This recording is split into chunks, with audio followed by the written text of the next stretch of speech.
نحمده ونصلي ونسلم على رسوله الكريم أما بعد. ولما كانت هذه الثلاثة لا توجد في جميع الناس سواء لاختلاف أمزجة الناس وعقولهم إلى آخره. کل اس سے پہلے درس میں آپ کے سامنے یہ بات پیش کر دی گئی تھی کہ انسان کو دیگر مخلوقات اور جانداروں کے اوپر 3 امتیازات حاصل ہے. آج کے اس درس میں شاہ صاحب محدث دہلوی رحمہ اللہ انتہائی اہم بات پیش کرتے ہیں. یہ بات ان لوگوں کے لیے بہت اہمیت کی حامل ہے جو لوگ عمرانیات سے تعلق رکھتے ہیں اور سیاست کے اندر دلچسپی رکھتے ہیں. ان لوگوں کے لیے آج کا درس بہت اہم ہے. اس لیے درخواست ہوگی کہ اس درس کو اول آخر سماعت فرما لیجیے. امام شاہ ولی اللہ محدث دہلوی رحمہ اللہ فرماتے ہیں کہ ہم نے جو 3 امتیازی صفات انسان کے ذکر کر دی گئی تھی، یہ تمام صفات تمام انسانوں کے اندر یکساں طور پر برابری کے ساتھ نہیں پائی جاتی، بلکہ اس حوالے سے لوگوں کی مزاجوں میں اور عقلوں میں بھی اختلاف ہے، جس سے وہ اپنی رائے کلی اور اسی طرح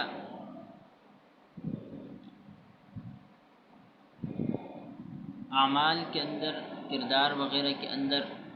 نفاست اور ظرافت کا خیال رکھنا اور ارتفاقات کو مستنبط کرنا اور ان میں دوسرے کی پیروی کرنا، یہ سب لوگوں میں یکساں نہیں پائے جاتے. اور ساتھ ساتھ یہ بھی کہ تمام لوگ ارتفاقات کو مستنبط کرنے کے لیے فارغ بھی نہیں ہوتے، بلکہ اس معاملے میں لوگوں کے اندر بڑا اختلاف پایا جاتا ہے. اس لیے شاہ صاحب فرماتے ہیں کہ اس معاملے میں ارتفاقات کی 2 حدیں قائم ہو جاتی ہیں. ایک دیہی اور ان لوگوں کا تمدن ہے جو پہاڑوں کی چوٹیوں پر بسیرا کرتے ہیں یا زمین کے دور دراز علاقوں کے اندر بود و باش رکھتے ہیں. ان کے درمیان جو تمدن ہے وہ دیہی تمدن کہلاتا ہے، اور یہ انسانی زندگی کی پہلی سیڑھی یا انسانی تمدن کا پہلا قدم ہے، جسے شاہ ولی اللہ محدث دہلوی رحمہ اللہ ارتفاق اول سے تعبیر کرتے ہیں. اس عبارت کے اندر اس چیز کو ذکر کیا ہے، اور آگے ہم اگلی عبارت میں اگلے ارتفاق کا ذکر کریں گے.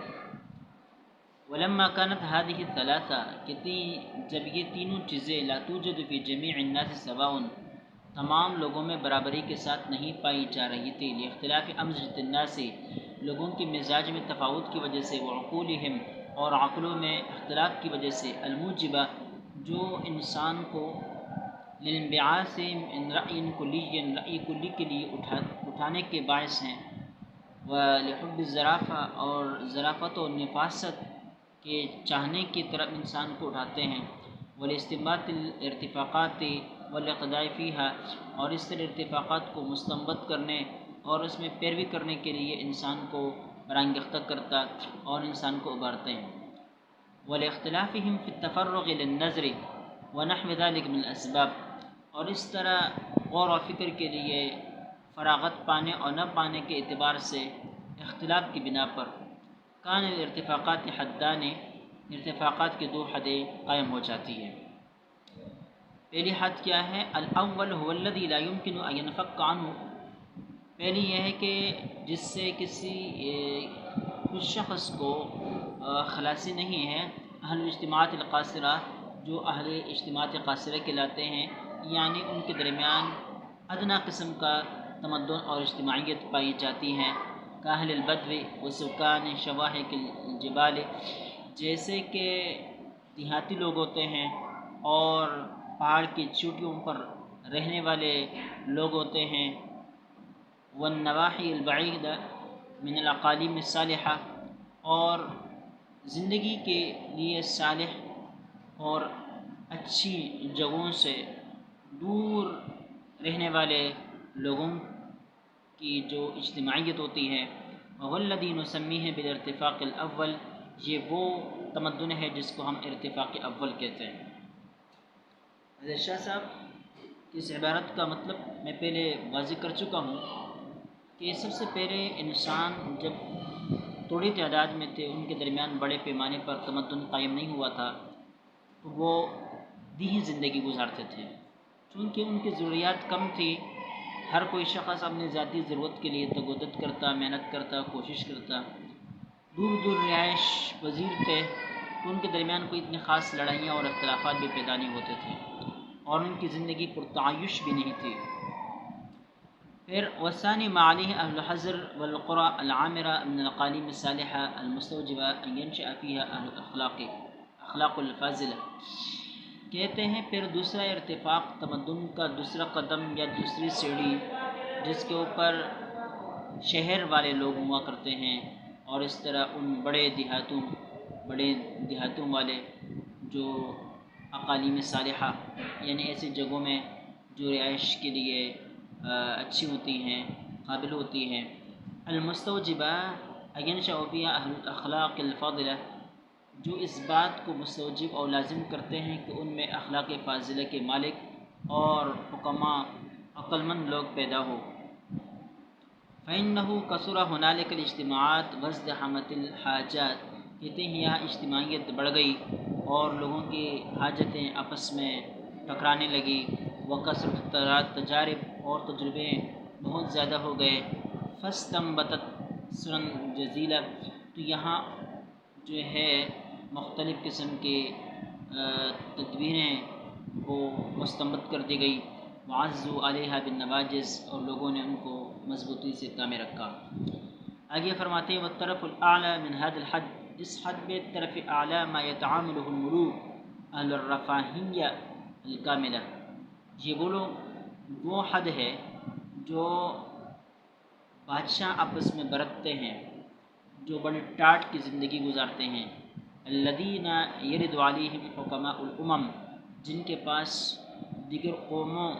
اور امتوں کے عقل مند لوگ آتے رہتے ہیں، فینتحلون منہم سننا صالحہ، جن سے وہ اچھے طریقے اور تدبیریں حاصل کرتے ہیں، وهو الذی نسمیہ بالارتفاق الثانی، جس کو ہم ارتفاق ثانی کہتے ہیں۔ اس ارتفاق ثانی میں حضرت نے اس بات کو ذکر کیا ہے کہ دیہی تمدن کے بعد شہری تمدن آتا ہے۔ شہری تمدن کا مطلب یہ ہوتا ہے کہ بہت سارے لوگ یک جا جمع ہو جاتے ہیں اور وہ آپس میں ایک معاشرت قائم کر لیتے ہیں، پھر ان میں بھی کچھ ادنا طرز کی زندگی گزارتے ہیں، کچھ متوسط طرز زندگی گزارتے ہیں، اور کچھ اعلیٰ طرز زندگی گزارتے ہیں۔ ان میں سے سب سے اعلیٰ وہ لوگ ہوتے ہیں جو بادشاہ کہلاتے ہیں، سردار کہلاتے ہیں، قوانین کہلاتے ہیں، جن کے پاس جو ہے دیگر علاقوں کے سردار آتے ہیں، بادشاہ قسم کے لوگ آتے ہیں، قوانین آتے ہیں، چودھری آتے ہیں، تو ان کی زندگی بڑی ٹھاٹھ کی ہوتی ہے اور پرسہولت اور پرتعیش ہوتی ہے۔ کہتے ہیں یہ ارتفاق ثانی ہے، کیونکہ اب تک ان کے درمیان کوئی حکومت قائم نہیں ہوتی، بلکہ ایک اجتماع ہوتا ہے اور بڑے تعداد میں لوگ جمع ہوتے ہیں، ایک معاشرت کے اندر، ایک ہی جگہ کے اندر رہتے ہیں۔ کہتے ہیں ولما کمل الارتفاق الثانی اوجب ارتفاقا ثالثا، جب شہری تمدن قائم ہو جاتا ہے تو اس سے ایک تیسری سیڑھی وہ جنم لیتی ہے، پیدا ہوتی ہیں، تیسرے ارتفاق وجود میں آتا ہے۔ وذلك انہم لما دارت بینہم المعاملات وداخلها الشح والحسد والتجاحد، کہتے ہیں یہ اس وجہ سے کہ جب ان لوگوں کے درمیان معاملات دائر ہو جاتے ہیں، چلنا شروع ہو جاتے ہیں، اور ان کے اندر بخل، حسد اور ٹال مٹول اور اس طرح جانتے ہوئے بھی کسی بات کی قبول کرنے سے انکار کرنا، جب یہ برائیاں ان کے اندر پیدا ہوتی ہیں، نشأت بینہم اختلافات و منازعات، تو پھر ان کے درمیان اختلافات اور لڑائیاں بھی پیدا ہو جاتی ہیں۔ بغض، حسد اور حق کی ادائیگی میں ٹال مٹول کرنا، دوسرے کے حق کو جانتے ہوئے بھی اس کا انکار کرنا، یہ ایسی چیزیں ہیں جو اختلافات کو اور منازعات کو، آپس میں لڑائیوں کو جنم دیتے ہیں۔ وَأَنَّهُمْ نَشَأَ فِيهِمْ مَنْ تَغْلِبُ عَلَيْهِ شَهَوَاتُ الرَّدِيَّةِ، اور ساتھ ساتھ اس قسم کے تمدن کے اندر کچھ ایسے لوگ بھی پیدا ہوتے ہیں جن کے اوپر نکم قسم کے خواہشات غالب رہتی ہیں، اور یجبر علی جرأۃ فی القتل والنہب، یا ایسے لوگ ان میں پیدا ہوتے ہیں جو قتل و غارت گری، لوٹ کسوٹ میں بڑے جری ہوتے ہیں۔ وَأَنَّهُمْ كَانَتْ لَهُمْ ارتفاقات مشترکۃ النفع، اور ساتھ ساتھ ان کے لیے کچھ ایسے ارتفاقات بھی ہوتے ہیں جن کا نفع مشترک ہوتا ہے، یعنی مشترک قسم کی اسکیمیں ان کے درمیان وہ بھی پائی جاتی ہے، اور وہ اسکیمیں یا وہ مفادات یا وہ تدبیریں اس قسم کی ہوتی ہیں کہ لا یطیق واحد منہم اقامتها، کہ کوئی ایک شخص ان مفادات کو حاصل نہیں کر سکتا، ان تدبیروں کو معرض وجود میں نہیں لا سکتا۔ او لا تسأل علیہ، یا تو اس کے لیے آسانی نہیں ہوتا، او لا تسمح نفسہ بہا، یا کوئی شخص اس پر سخاوت نہیں کرتا، یعنی طاقت کے باوجود بھی وہ کام نہیں کرتا کیونکہ اس کے اوپر بہت بڑا خرچہ آتا ہے، جیسے کہ سڑکوں کا نظام، اور اس طرح سیوریج لائن، اور اس طرح جو ہے شہر کو پانی فراہم کرنا، گیس فراہم کرنا، ہمارے اس دور میں بجلی کا بندوبست کرنا، یہ ساری چیزیں ایسی ہیں جو تمام لوگوں کے درمیان مشترک ہے، سب کے مفادات ان سے وابستہ ہیں، لیکن کوئی ایک شخص ان تمام کاموں کو نہیں کر سکتا۔ فاضطروا الی اقامۃ الخلیفہ، تو یہاں لوگ خلیفہ کو قائم کرنے اور حکومت کو تشکیل دینے کے لیے محتاج ہو جاتے ہیں۔ او الانقیاد لمن تسلط علیہم، یہاں کہتے ہیں فاضطروا الی اقامۃ ملک یقضی بینہم بالعدل، یہ لوگ اس بات کی طرف مجبور ہو گئے اور محتاج ہو گئے کہ وہ آپس میں ایک بادشاہ مقرر کر دیں جو ان کے درمیان عدل اور انصاف کے ساتھ فیصلے کریں۔ وَيَزْرَ عَاصِيَهُمْ، اور جو ان میں نافرمان ہو اس کو جھڑکیں، اس کو سزا دیں۔ وَيُقَاوِمَ جَرِيئَهُمْ، اور جو جری ہے، لوٹ کسوٹ کرتا ہے، قتل و غارت گری کرتا ہے، اس کا مقابلہ کریں، اس کا راستہ روکیں۔ وَيَجْبِي مِنْهُمُ الْخِرَاجَ، اور لوگوں سے ان تمام کاموں کے لیے خراج وصول کر لیں۔ وَيَصْرِفُهُ فِي مَصْرِفِهِ، اور پھر اس کو اپنی جگہ پر خرچ کر لیں۔ یہاں سے علاقائی حکومتوں کی بنیاد قائم ہوتی ہے، اور اسی کو امام شاہ ولی اللہ محدث دہلوی ارتفاق ثالث کہتے ہیں، یعنی جب لوگوں میں اس قسم کی برائیاں در آتی ہیں تو ان برائیوں کا سدباب کرنے کے لیے، اور اس طرح بہت سارے مفادات مشترک لوگوں کے درمیان پائے جاتے ہیں جن کا حاصل کرنا کسی ایک فرد کا کام نہیں ہوتا، تو ان مفادات کو، مشترکہ اسکیموں کو جو ہے حاصل کرنے کے لیے بھی آپس میں حکومت کے قیام کی ضرورت ہوتی ہے تاکہ ان مفادات کو حاصل کر لیں، اور اس طرح جو مظلوم ہے ان کو ظلم سے نجات دلائیں، اور جو ظالم ہے اس کا ہاتھ روک دے۔ اس کے لیے بھی حکومت کے انعقاد کی ضرورت ہوتی ہے۔ کہتے ہیں اس کے لیے چونکہ بڑے پیمانے پر خرچے کی ضرورت ہے، تو اس کے لیے جو ہے لوگوں سے مختلف مدات میں ٹیکس وصول کیا جاتا ہے، خراج وصول کیا جاتا ہے وغیرہ وغیرہ، اور اس طرح جو ہے نظام حکومت قائم ہو جاتا ہے۔ یہاں میں ایک اضافی بات عرض کر دینا چاہتا ہوں کہ دنیا میں حکومتیں کس طرح وجود میں آئی۔ شاہ صاحب محدث دہلوی رحمہ اللہ کے اس تفصیل سے اس بات کی طرف اشارہ ملتا ہے کہ جب تمدن دوسرے درجے اور مقام پر آ گیا اور ان کے درمیان لوگوں کے درمیان لڑائیاں اور اختلاف پیدا ہونے لگے اور کچھ مشترکہ مفادات حاصل کرنے کی ضرورت پیش آئی، اور جو فاسد عناصر ہے ان کا راستہ روکنا ضروری قرار پایا، تو ان تین مقاصد کے لیے نظام حکومت وجود میں آئی۔ لیکن اب یہ کیسے وجود میں آئی، نظام حکومت کس طرح قائم ہوئی، کس نے حکومت کو تشکیل دی، اس بارے میں امام شاہ ولی اللہ محدث دہلوی رحمۃ اللہ علیہ کی اس عبارت سے پتہ چلتا ہے کہ لوگوں نے خود بخود اس طرح نظام حکومت کو آپس میں تشکیل دی۔ ہماری جدید سیاست میں اس حوالے سے 4 نظریات پائے جاتے ہیں، اور میں اس کی وضاحت کر دینا چاہتا ہوں۔ پہلا نظریہ یہ باہمی عمرانی معاہدہ، کہ لوگوں نے مل کر خود ایک نظام مرتب کیا، آپس میں معاہدہ کیا، ایک کمیٹی بنائی اور ایک شخص کو اس کا سربراہ بنا دیا اور اس کو اختیارات دے دیے قوم کے سربراہی کے۔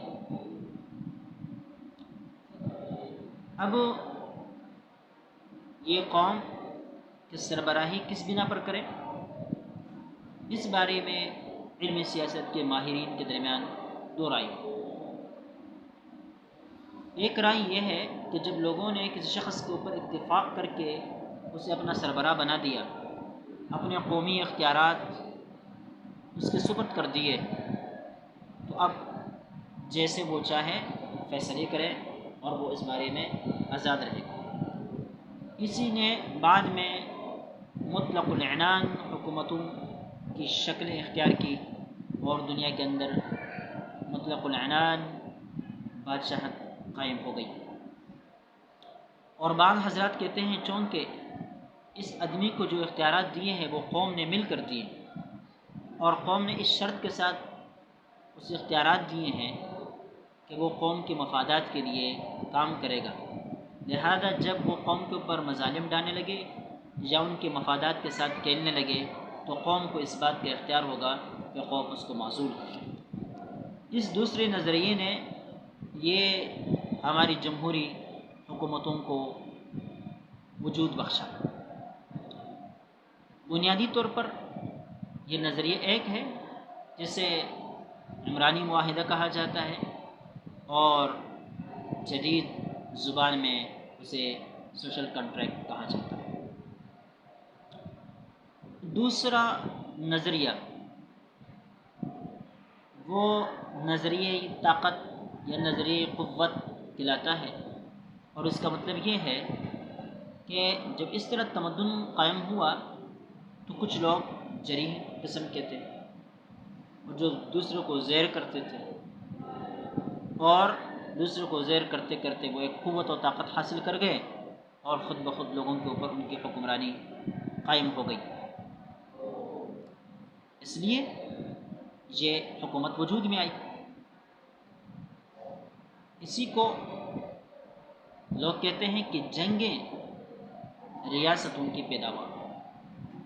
جنگوں کی وجہ سے ریاستیں وجود میں آئی۔ وار بگر اسٹیٹ، یعنی لڑائیاں وہ ریاستوں کو وجود میں لے کر آئی، اور وہ یہی ہے کہ لوگ اپنی طاقت کے ذریعے سے دوسرے سے لڑتے جھگڑتے تو جو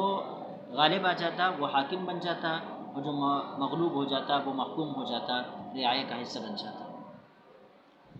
تیسرا نظریہ اس موقع پر یہ پایا جاتا ہے جس کو خاندانی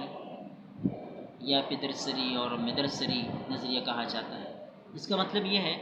کہ اس تمدن کے اندر کچھ لوگ قابل احترام ہوتے ہیں خاندانی بنیادوں پر، لوگ ان کی تعظیم کرتے ہیں، اور یہ تعظیم اس درجے کے کہ لوگ اپنے اختیارات ان کے ہاتھوں میں دے دیتے ہیں۔ یہ نظریہ بھی بعد میں عام ہوا اور اس نے مذہبی رخ بھی اختیار کیا، اور ان لوگوں نے یہاں تک کہا کہ بادشاہ اللہ کی طرف سے مقرر کر دیے جاتے ہیں، اور جو ہے ان کی اطاعت کرنا ہر صورت میں عوام کے اوپر لازم ہے۔ اس پر تفصیلی گفتگو بعد میں آئے گی،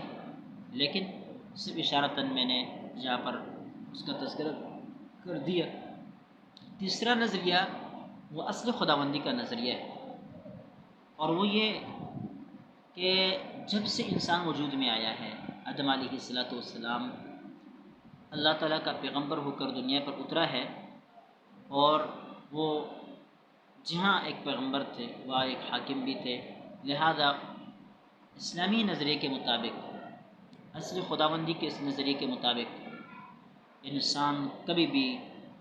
بغیر کسی نظام کے اور بغیر کسی اصولی زندگی کے نہیں رہا۔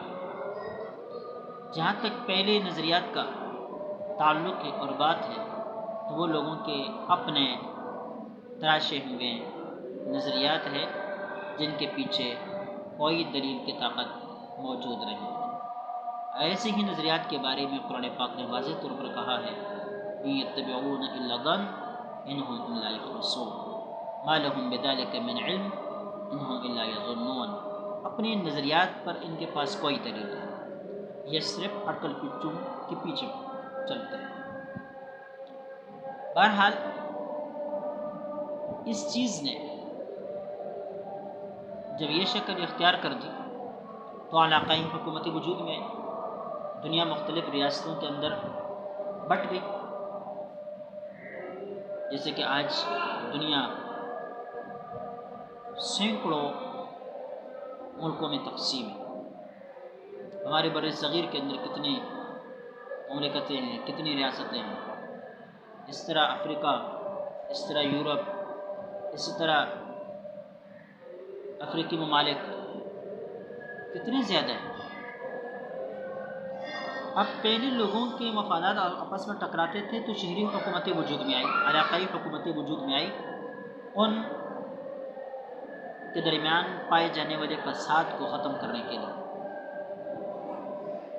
اور اس طرح جو ذرّی عناصر تھے، فاسد عناصر تھے، ان کے سرکوبی کے لیے، مظلوم کو حق دلانے کے لیے، ظالم کے ہاتھ روکنے کے لیے، لڑائیوں اور جھگڑوں میں حق کے فیصلے کرنے کے لیے یہ علاقائی حکومتیں وجود میں آئیں۔ لیکن پھر یہ ہوا کہ پھر ان علاقائی حکومتوں کے اندر بھی آپس میں چپکلشیں شروع ہو گئی، اختلافات پیدا ہو گئے، ان کے مفادات بھی ایک دوسرے سے ٹکرانے لگے، اور ہر ریاست طاقت و قوت حاصل کر کے دوسری ریاست کے اوپر حملہ آور ہونے کی کوشش کرنے لگے۔ تو یہاں پر لازم ہوا کہ ایک ایسی بالادست نظام قائم کر لیا جائے جو ان تمام ریاستوں کو اپنی گرفت میں رکھے، جس کو خلافت کبریٰ کہا جاتا ہے، اور شاہ صاحب کی زبان میں اس کو ارتفاق رابع کہا جاتا ہے۔ میں سمجھتا ہوں کہ اسلام نے جو خلافت کا نظریہ پیش کیا، تصور پیش کیا، وہ یہی ہے۔ شاہ صاحب نے اس انداز سے جو اس کو ذکر کیا ہے، اسی سے سبق لے کر انگریز نے اقوام متحدہ کی صورت میں ایک عالمی ادارہ قائم کیا، جس کے ذریعے سے وہ آج پوری دنیا کے مملکتوں کو کنٹرول کر رہے ہیں۔ ہمیں چاہیے تھا کہ ہم چیزوں کو ہم لے لیتے، اور ہم دنیا کے اوپر خلافت کو قائم کرتے، نام کچھ بھی رکھتے، مسلم اقوام متحدہ نام رکھتے یا کوئی بھی نام رکھ لیتے، لیکن کنٹرول ہمارا ہونا چاہیے تھا۔ لیکن شاہ ولی اللہ کے نظریات لے کر یورپ نے، ہمارے دشمنوں نے ان پر عمل کیا اور اقوام متحدہ کو وجود دیا۔ بہرحال یہ ایک مسئلہ نہیں، یہ کئی مسائل میں جو تعلیم بالمشاہدہ کا ایک نظریہ ہے، یہ امام غزالی کا نظریہ ہے، لیکن آج پورے یورپ اس کے تمام تعلیمی ادارے اس نظریے پر چل رہے ہیں۔ بہرحال آگے حضرت فرماتے ہیں وأوجب ارتفاق الثالث ارتفاقا رابعا، اس ارتفاق کے ثالث نے ارتفاق کے رابع کو جنم دیا، اور یہ اس وجہ سے وذلك انہم لما انفرز كل ملک بمدینته، جب ہر بادشاہ اپنے ملک کے ساتھ الگ اور اکیلا ہو گیا، وجب الیہ الاموال، اور اس کی طرف اموال جمع ہونے لگے، وانضم الیہ الابطال، اور ان کے پاس جو ہے لشکر جو ہے جمع ہونے لگے، وداخلهم الشح والحرص والحقد، اور ان کے درمیان بخل، حرص، لالچ، بغض، حسد، کینہ پیدا ہو گیا، تشاجروا فیما بینہم، تو ان کے درمیان میں اختلافات نے جنم لے لیا، مختلف ریاستیں ایک دوسرے کے ساتھ لڑنے لگی، وتقاتلوا، اور آپس میں جنگوں پر آمادہ ہو گئے، آپس میں لڑنے لگے، فاستروا الی اقامۃ الخلیفہ، تو یہاں پر یعنی تمدن ثالث، ارتفاق ثالث کے بعد لڑائیوں کو ختم کرنے کے لیے ایک خلیفہ کو قائم کرنے کی طرف لوگ محتاج ہو گئے، اب الانقیاد، یا کسی ایسے آدمی کی تابعداری کے لیے